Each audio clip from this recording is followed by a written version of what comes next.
Testemunhos Seletos, volume 2, capítulo 12. Unidade cristã. Rogo-vos, porém, irmãos, pelo nome de nosso Senhor Jesus Cristo, que digais todos uma mesma coisa, e que não haja entre vós dissensões, antes sejais unidos em um mesmo sentido e em um mesmo parecer. 1 Coríntios 1, verso 10. A união é força, a divisão fraqueza. Quando se acham unidos os que creem na verdade presente, exercem poderosa influência. Satanás bem compreende isso. Nunca se achou mais determinado do que agora para tornar de nenhum efeito a verdade de Deus, causando amargura e dissensão entre o povo do Senhor. O mundo é contra nós, as igrejas populares são contra nós, as leis da terra em breve serão contra nós. Se já houve tempo em que o povo de Deus devesse unir-se, é agora esse tempo.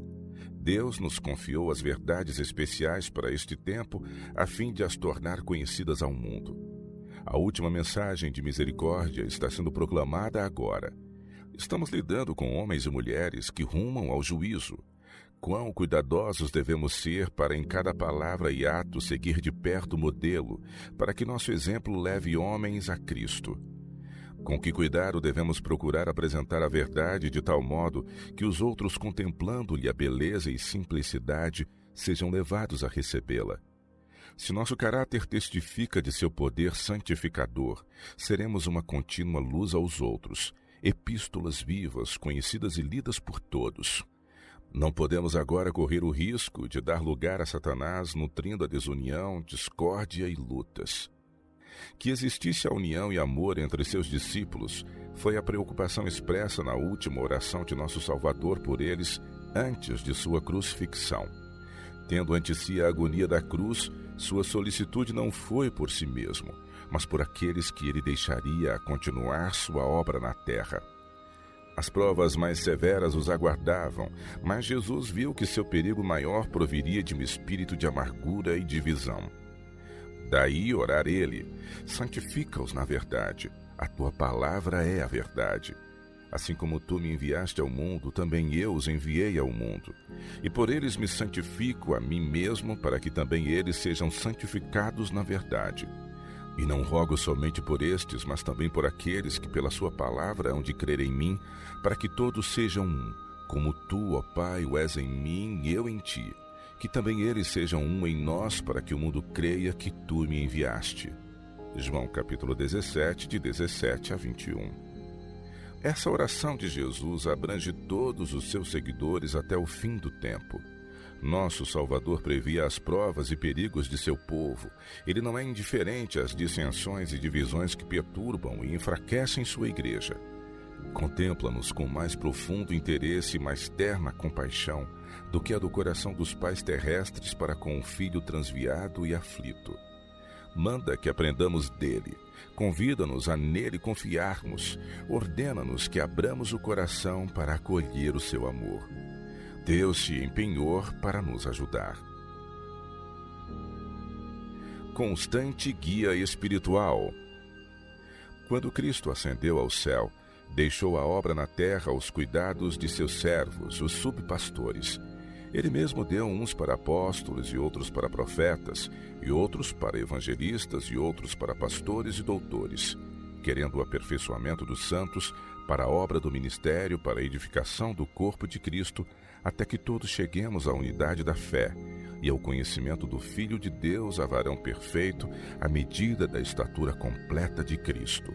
Efésios capítulo 4, versos de 11 a 13.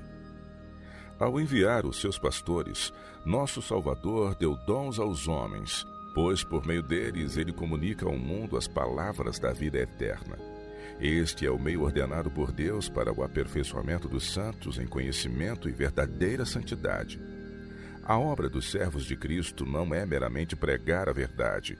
Devem vigiar pelas almas como os que têm que dar contas a Deus. Devem redarguir, repreender, exortar com toda a longanimidade e doutrina. Todos os que foram beneficiados pelos trabalhos do servo de Deus devem, segundo sua habilidade, unir-se-lhe no trabalho pela salvação de almas. Esta é a obra de todos os verdadeiros crentes, pastores e povo. Devem conservar sempre em mente o grande objetivo, buscando cada qual preencher sua devida posição na igreja, e todos trabalhando conjuntamente em ordem, harmonia e amor. Nada existe de egoísta ou estreito na religião de Cristo. Seus princípios são difusos e progressivos. Ela é por Cristo representada como a luz brilhante, como o sal que conserva, como o fermento que transforma. Com zelo, fervor e devoção, os servos de Deus procurarão propagar perto e longe o conhecimento da verdade. Contudo, não negligenciarão o empenho pelo fortalecimento e unidade da igreja. Vigiarão cuidadosamente a fim de que não seja dada oportunidade para se introduzirem a diversidade e divisão. Tem ultimamente surgido entre nós homens que professam ser servos de Cristo, mas cuja obra se opõe àquela unidade que nosso Senhor estabeleceu na igreja. Têm métodos e planos de trabalho originais, desejam introduzir mudanças na igreja segundo suas ideias de progresso e imaginam que deste modo se obtenham grandes resultados. Esses homens precisam ser discípulos em vez de mestres na escola de Cristo. Estão sempre desassossegados, aspirando realizar alguma grande obra, fazer algo que lhes traga honra a si mesmos. Precisam aprender aquela mais proveitosa de todas as lições, a humildade e fé em Jesus. Alguns há que observam seus coobreiros procurando ansiosamente mostrar os seus erros, quando deveriam, em vez disso, procurar fervorosamente preparar sua própria alma para o grande conflito que têm à frente.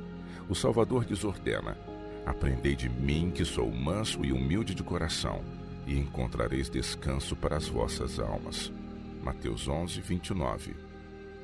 Professores da verdade, missionários, oficiais da igreja, podem efetuar boa obra pelo Mestre se tão somente purificarem sua própria alma pela obediência à verdade.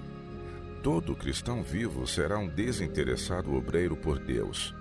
O Senhor nos deu o conhecimento de sua vontade, a fim de que nos pudéssemos tornar condutos de luz aos outros. Se Cristo habitar em nós, não poderemos deixar de por Ele trabalhar. É impossível reter o favor de Deus e gozar a bênção do amor do Salvador e ao mesmo tempo ser indiferente ao perigo dos que estão a perecer em seus pecados. Nisto é glorificado meu Pai, que deis muito fruto. João 15, verso 8. Paulo insiste na unidade e amor. Paulo insta com os efésios para que preservem a unidade e amor.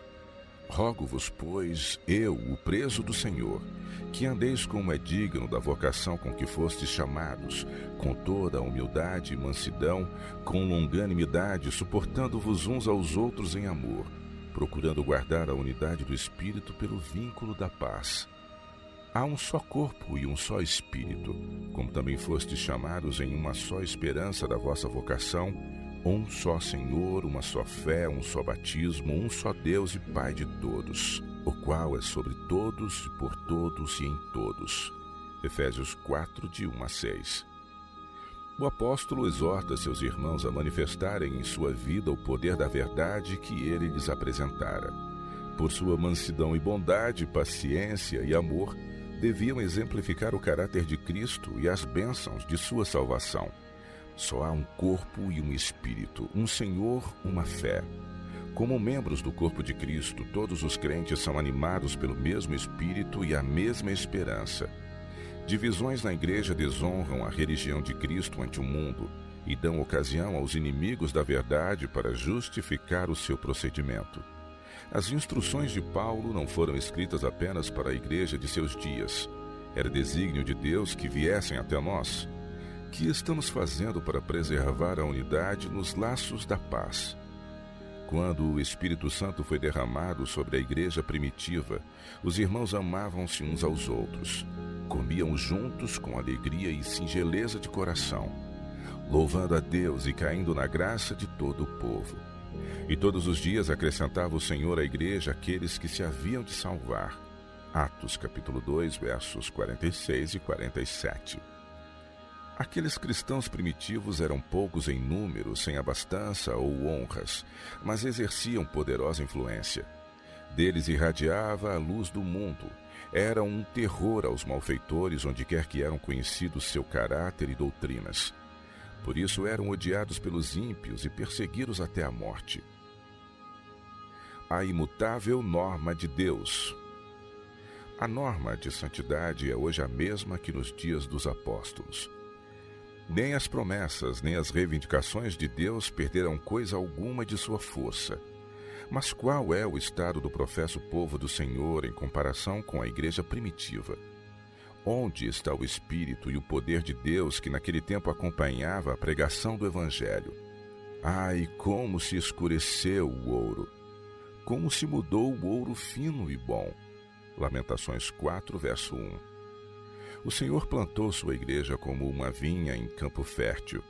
Com o mais terno cuidado, ele a cultivou para que produzisse frutos de justiça.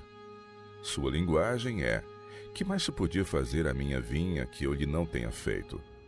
Mas essa vinha, plantada por Deus, inclinou-se para a terra e prendeu suas gavinhas em volta de suportes humanos. Seus ramos se estendem por toda parte, mas produz frutos de uma videira degenerada.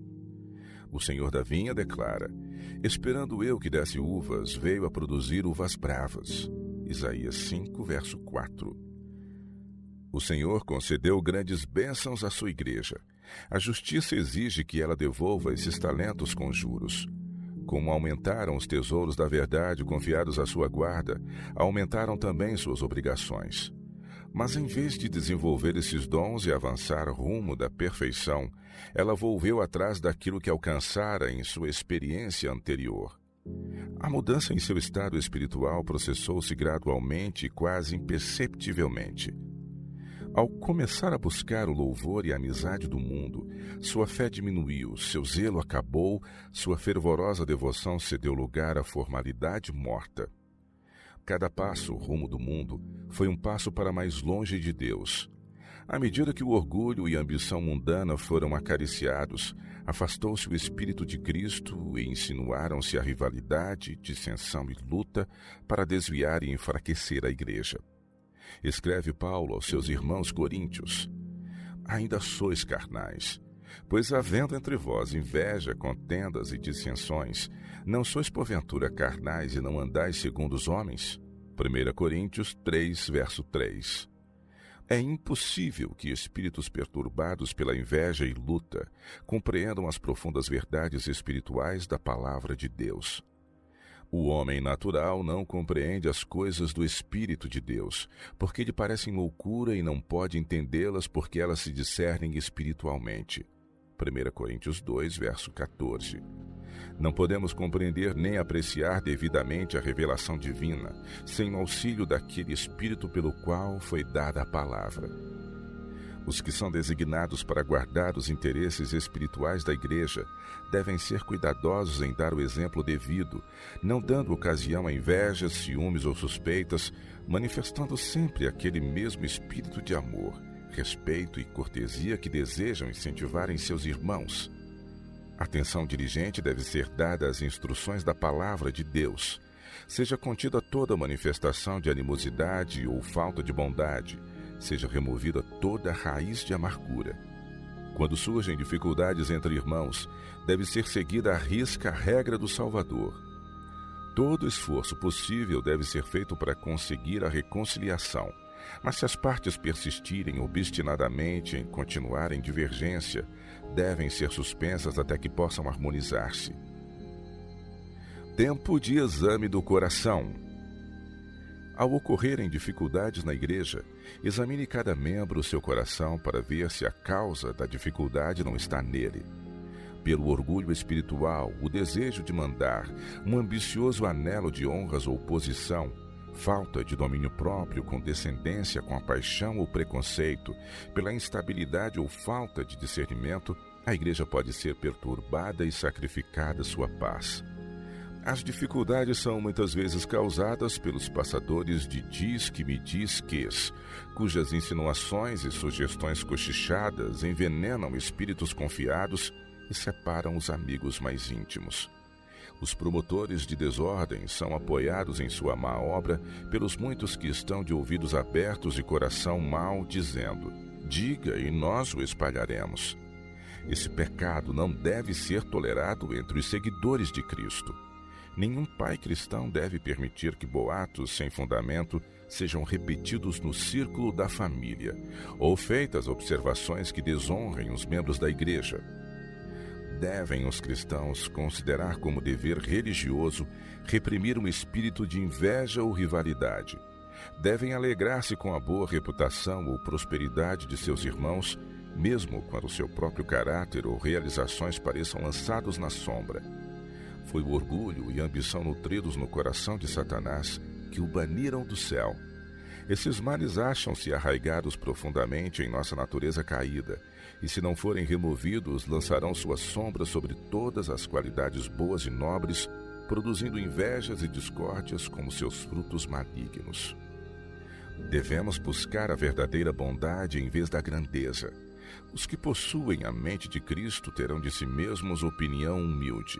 Trabalharão pela pureza e prosperidade da igreja e estarão prontos a sacrificar seus próprios interesses e desejos em vez de causar dissensão entre os irmãos. Satanás busca constantemente produzir desconfiança, separação e malícia entre o povo de Deus. Seremos muitas vezes tentados a julgar que nossos direitos tenham sido postergados, quando não existe causa real para semelhantes pensamentos. Aqueles cujo amor ao próprio eu é mais forte do que seu amor a Cristo e sua causa, colocarão em primeiro lugar os seus próprios interesses, recorrendo a quase todos os expedientes para os defender e manter. Quando se consideram ofendidos pelos irmãos, alguns recorrerão mesmo à justiça, em vez de seguirem a regra dada pelo Salvador. Processos entre irmãos. Mesmo muitos que parecem cristãos conscienciosos são, pelo orgulho e estima própria, impedidos de ir em particular àqueles que eles julgam estar em erro para tratarem do caso no Espírito de Cristo e orarem uns pelos outros. Contendas, discórdias e processos entre irmãos são uma desgraça para a causa da verdade. Os que enveredam por esse procedimento expõem a igreja ao ridículo de seus inimigos e fazem que triunfe a causa dos poderes das trevas. Dilaceram de novo as feridas de Cristo, expondo-o à ignomínia. Desprezando a autoridade da igreja, mostram desprezo a Deus que conferiu a autoridade à igreja. Escreve Paulo aos Gálatas: Eu quereria que fossem cortados aqueles que vos andam inquietando, porque vós, irmãos, fostes chamados à liberdade. Não useis então a liberdade para dar ocasião à carne, mas servir-vos uns aos outros pela caridade. Porque toda a lei se cumpre numa só palavra, nesta: amarás ao teu próximo como a ti mesmo. Se vós, porém, vos mordeis e devorais uns aos outros, vede, não vos consumais também uns aos outros. Digo, porém, andai em espírito e não cumprireis a concupiscência da carne. Gálatas capítulo 5, versos de 12 a 16. Falsos mestres haviam levado aos Gálatas doutrinas que se opunham ao Evangelho de Cristo. Paulo procurou expor e corrigir esses erros. Desejava ele grandemente que os falsos mestres fossem separados da igreja, mas sua influência afetara de tal forma os crentes que parecia arriscado agir contra eles. Havia perigo de causar discórdia e divisão que seriam ruinosos aos interesses espirituais da igreja. Procurou, pois, impressionar os irmãos com a importância de buscarem ajudar-se uns aos outros em amor. Declarou ele que todas as reivindicações da lei que estabelecem nosso dever para com nossos semelhantes cumprem-se no amor mútuo. Advertiu-os de que se condescendessem com ódio e lutas, dividindo-se em partidos, e como os animais se mordessem e devorassem uns aos outros, trariam sobre si mesmos infelicidade no presente e ruína no futuro. Um só caminho havia para prevenir esses males terríveis, isto é, como o apóstolo lhes ordenou, andai em espírito. Tinham de, por meio de constante oração, buscar a guia do Espírito Santo que os levaria ao amor e à unidade. Quando Satanás toma o controle. Uma casa dividida contra si mesma não pode subsistir. Quando os cristãos se desentendem, Satanás se insinua para tomar o controle. Quantas vezes teve ele êxito em destruir a paz e a harmonia nas igrejas? Que conflitos ferozes, que amargura, que ódio se iniciaram por uma pequenina questão. Que esperanças se desfaleceram, quantas famílias foram divididas pela discórdia e contenda. Paulo insiste com seus irmãos para tomarem cuidado, a fim de que, procurando corrigir as faltas alheias, não cometessem eles mesmos pecados igualmente grandes. Adverte-os de que o ódio, a rivalidade, a ira, lutas, sedições, heresias e invejas são tão verdadeiramente obras da carne como são a lascívia, o adultério, a bebedice e o homicídio, e como aqueles fecharão ao culpado a porta do céu. Declara Cristo: e qualquer que escandalizar um destes pequeninos que creem em mim, melhor lhe fora que lhe pusessem ao pescoço uma grande pedra de moinho e que fosse lançado no mar. Marcos 9:42. Todo aquele que por deliberado engano ou por mau exemplo desvia um discípulo de Cristo é culpado de um grande pecado. Todo aquele que o queira fazer objeto de calúnia ou ridículo está insultando a Jesus. Nosso Salvador observa todo o mal praticado contra seus seguidores. Como eram punidos os que na antiguidade desprezavam aquilo que Deus escolhera para si mesmo como sagrado. Belsazar e seus 1000 grandes profanaram os vasos de ouro de Jeová e louvaram os ídolos de Babilônia. Mas o Deus a quem desafiaram foi testemunha da cena profana. Em meio de sua alegria sacrílega, foi vista uma branca mão traçando caracteres misteriosos na parede do palácio. Cheios de terror, o rei e os cortesãos ouviram pronunciada sua condenação pelos servos do Altíssimo. Lembrem-se os que se deleitam em lançar palavras de calúnia e falsidade contra os servos de Cristo, de que Deus é testemunha de seus atos. Suas arremetidas caluniosas não profanam vasos destituídos de alma, mas sim o caráter daqueles que Cristo adquiriu por seu sangue. A mão que traçou as letras nas paredes do palácio de Belsazar mantém fiel registro de todo o ato de injustiça ou opressão cometido contra o povo de Deus. A história sagrada apresenta exemplos frisantes do zeloso cuidado do Senhor para com o mais fraco de seus filhos. Durante as jornadas de Israel no deserto, os cansados e débeis que haviam caído atrás da congregação foram atacados e mortos pelos covardes e cruéis amalequitas. Posteriormente, Israel declarou guerra aos amalequitas e os derrotou. Então disse o Senhor a Moisés: escreve isto para a memória num livro e relata-os aos ouvidos de Josué, que eu totalmente hei de riscar a memória de Amaleque de debaixo dos céus. Êxodo 17:14. De novo, a ordem foi repetida por Moisés exatamente antes de sua morte, para que não fosse esquecida pela posteridade. Lembra-te do que te fez Amaleque no caminho quando saías do Egito. Como te saiu ao encontro no caminho e te derribou na retaguarda todos os fracos que iam após ti, estando tu cansado e afadigado, e não temeu a Deus. Apagarás a memória de Amaleque de debaixo do céu, não te esqueças. Deuteronômio 25, de 17 a 19. Se Deus assim puniu a crueldade de uma nação pagã, como terá ele de considerar os que, professando serem seu povo, farão guerra a seus próprios irmãos que são obreiros gastos e cansados em sua obra? Satanás tem grande poder sobre os que cedem ao seu controle. Foram os principais dos sacerdotes e anciãos, os mestres religiosos do povo, os que incitaram a turba homicida da sala do julgamento para o Calvário. Há hoje, entre os professos seguidores de Cristo, corações inspirados pelo mesmo Espírito que clamou pela crucifixão de nosso Salvador. Lembrem-se, os obreiros do mal, de que para todos os seus atos há uma testemunha, um Deus santo que odeia o pecado. Ele trará a juízo todas as suas obras com todas as coisas secretas.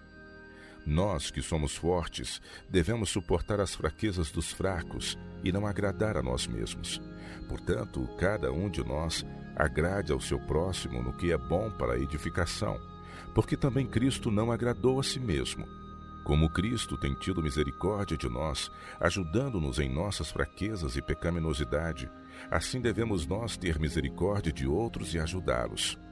Muitos estão perplexos por dúvidas, carregados de fraquezas, débeis na fé e incapazes de aprender o que não veem. Mas um amigo a quem podem ver, vindo-lhes em nome de Cristo, poderá ser um elo de ligação que lhes firme em Deus a vacilante fé. Oh, é esta uma obra bendita! Não deixemos que o orgulho e egoísmo nos impeçam de fazer o bem que podemos fazer se trabalharmos em nome de Cristo e com o Espírito amoroso e terno. Reabilitar os que caíram. Irmãos, se algum homem chegar a ser surpreendido em alguma ofensa, vós que sois espirituais, encaminhai o tal com espírito de mansidão, olhando por ti mesmo para que não sejas também tentado. Levai as cargas uns dos outros e assim cumprireis a lei de Cristo. Gálatas 6, versos 1 e 2. Aqui, de novo, acha-se-nos exposto claramente o nosso dever. Como podem os professos seguidores de Cristo considerar tão levianamente essas ordens inspiradas? Há pouco tempo recebi uma carta descrevendo uma circunstância na qual um irmão manifestara indiscrição. Embora tenha ocorrido anos atrás e fosse questão muito insignificante que não merecia nenhuma preocupação, a pessoa que escreveu a carta declarava que lhe destruíra para sempre a confiança naquele irmão. Se a vida daquela irmã, sendo passada em revista, não mostrasse maiores erros, seria na verdade uma maravilha, pois é muito fraca a natureza humana. Tenho estado e continuo estando em comunhão com irmãos e irmãs que têm sido culpados de graves pecados e que mesmo agora não veem esses pecados como Deus os vê. Mas o Senhor suporta essas pessoas, e por que não as suportaria eu? Ele fará ainda seu Espírito por tal forma lhes impressionar o coração, que o pecado lhes parecerá como pareceu a Paulo, grandemente maligno. Pouco sabemos de nosso próprio coração, e pouca intuição temos de nossa própria necessidade da misericórdia de Deus. Por isso é que tão pouco acariciamos aquela suave compaixão que Jesus manifesta para conosco, e que devemos também manifestar uns para com os outros. Devemos lembrar-nos de que nossos irmãos são fracos e falíveis mortais, tais como nós mesmos. Suponhamos que um irmão, por falta de vigilância, tenha sido arrastado pela tentação e que, contrariamente à sua conduta geral, tenha cometido algum erro. Que procedimento devemos ter para com ele? Aprendemos da história bíblica que homens que Deus empregara para realizar uma grande e boa obra cometeram pecados graves. O Senhor não os passou por alto sem repreensão. Tampouco rejeitou ele seus servos. Quando se arrependeram, ele graciosamente lhes perdoou, revelando-lhes a sua presença e por eles operando. Considerem os pobres e fracos mortais, quão grande é a sua necessidade de misericórdia e longanimidade de Deus e de seus irmãos. Guardem-se eles de julgar e condenar os outros. Devemos tomar a peito as instruções do apóstolo. Vós que sois espirituais, encaminhai o tal com espírito de mansidão, olhando por ti mesmo para que não sejas também tentado. Gálatas 6, verso 1. Podemos cair sob tentação e precisar de toda a paciência que somos chamados a exercer para com o ofensor. Com o juízo com que julgardes, sereis julgados, e com a medida com que tiverdes medido, vos hão de medir a vós. Mateus 7, verso 2. O apóstolo acrescenta uma advertência aos independentes e confiantes em si mesmos. Se alguém cuida ser alguma coisa, não sendo nada, engana-se a si mesmo. Cada qual levará a sua própria carga. Gálatas 6, versos de 3 a 5. Aquele que se considera superior a seus irmãos em juízo e experiência e lhes despreza o conselho e a advertência, demonstra que se acha num perigoso engano. O coração é enganoso. Deve ele provar seu caráter e vida pela norma bíblica. A palavra de Deus derrama sobre a vereda da vida humana uma luz que não pode errar. Não obstante as muitas influências que se levantam para distrair e desviar a mente, Aqueles que buscam sinceramente a Deus pedindo sabedoria serão guiados no reto curso. Todo homem terá afinal de ficar em pé ou cair por si mesmo, não de acordo com a opinião do partido que o sustém ou a ele se opõe, não de acordo com o juízo de qualquer homem, mas de acordo com o seu real caráter à vista de Deus. A igreja pode advertir, aconselhar e admoestar, mas não pode obrigar ninguém a tomar o bom caminho.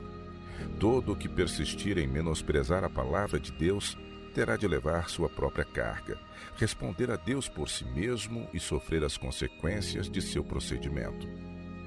Deu-nos o Senhor em sua palavra instruções definidas e inequívocas, e na obediência a elas podemos preservar a união e a harmonia na igreja. Irmãos e irmãs, estáis dando ouvidos a essas ordens inspiradas? Sois leitores da Bíblia e praticantes da palavra? Estais lutando para cumprir a oração de Cristo, de que seus seguidores sejam um? O Deus de paciência e consolação vos conceda o mesmo sentimento uns para com os outros, segundo Cristo Jesus. Para que concordes a uma boca, glorifiqueis ao Deus e Pai de nosso Senhor Jesus Cristo. Romanos 15, versos 5 e 6. Quanto ao mais, irmãos, sede perfeitos, sede consolados, sede de um mesmo parecer, vivei em paz, e o Deus de amor e de paz será convosco. 2 Coríntios capítulo 13, verso 11. Vós sois lavoura de Deus e edifício de Deus. 1 Coríntios 3, verso 9. Esta figura representa o caráter humano no qual devemos trabalhar ponto a ponto. Cada dia Deus trabalha em seu edifício, martelada sobre martelada, para aperfeiçoar a estrutura, a fim de que se torne um templo santo para Ele. O homem deve cooperar com Deus. Todo obreiro deve tornar-se justamente aquilo que Deus designa que ele seja, construindo sua vida mediante atos puros e nobres, para que no fim o seu caráter seja uma estrutura simétrica, um belo templo honrado por Deus e pelo homem. Não deve haver defeitos no edifício, pois é do Senhor. Cada pedra deve estar colocada com perfeição para que suporte a pressão que sobre ela é colocada. Uma só pedra mal colocada afetará o edifício inteiro. A vós e a todos os outros obreiros, Deus dá a advertência. Cuida de como constróis, para que teu edifício resista à prova da tormenta e tempestade, por estar fundado sobre a rocha eterna. Coloca a pedra sobre o firme alicerce, para que te possas preparar para o dia da prova, quando todos serão vistos exatamente tais quais são. Esta advertência Deus apresenta-me a mim, como especialmente necessária para vosso bem-estar. Ele vos ama com amor imensurável, ama vossos irmãos na fé, e com eles opera rumo do mesmo fim de que aquele para o qual coopera convosco. Sua igreja na terra deve assumir proporções divinas perante o mundo, como templo construído de pedras vivas, cada um refletindo luz. Deve ser a luz do mundo, qual cidade colocada sobre uma colina, a qual não pode ser escondida. É construída de pedras colocadas lado a lado bem juntas, uma pedra se adaptando à outra, prefazendo um edifício firme e sólido. Nem todas as pedras são da mesma forma ou tamanho. Algumas são grandes, outras pequenas, mas cada qual tem seu lugar a preencher. E o valor de cada pedra é determinado pela luz que ela reflete. É este o plano de Deus. Ele deseja que todos os seus obreiros preencham o lugar que lhes é designado na obra para este tempo. Vivemos em meio aos perigos dos últimos dias. Devemos cultivar sabiamente toda a faculdade mental e física, pois todas são necessárias para tornar a igreja um edifício que represente a sabedoria do grande arquiteto. Os talentos que Deus nos dá são dádivas suas e devem ser usadas em sua devida relação mútua, de modo a formarem um todo perfeito. Deus dá os talentos às faculdades do Espírito. O homem forma o caráter.